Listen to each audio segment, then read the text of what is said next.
Thought I'd talk for a minute or two today about Kristi Noem, the governor of South Dakota. Do you think she's toast at this point? They're calling her the dog killer.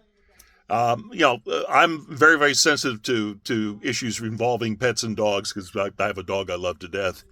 And I can never imagine doing what she did with her dog, Cricket. But then again, I don't live on a ranch and I don't have a hunting dog. And I don't have a problem with neighbors with chickens that my dog's going over there to kill. And maybe I would feel differently about it if I were in her shoes. But it really doesn't matter.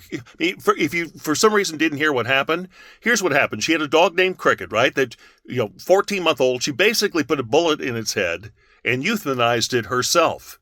She lives in South Dakota, where there's a lot of ranches, a lot of acreage, a lot of farms, probably not a ton of vets. And they have a tendency to take care of things their own way there.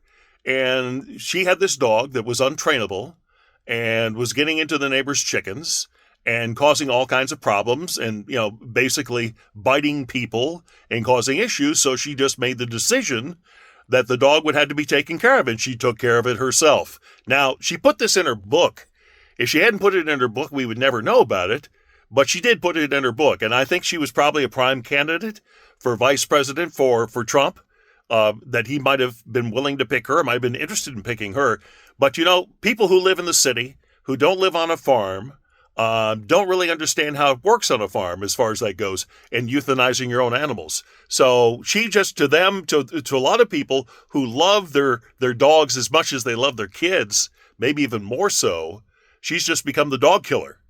It's like when they destroyed Mitt Romney by talking about how on a family vacation they put the dog, their Irish setter or whatever the dog was, in a carrier and had it strapped on the top of the station wagon. You don't make a recovery from that. It's really difficult to do. So I would say, I don't know why she put it in the book, but she did. So I would say her career as far as a vice presidential candidate at this point is over and done with. And she's unapologetic about it. I mean, she believes that what she did was right. But I don't think you can get past that from a PR basis with the American people.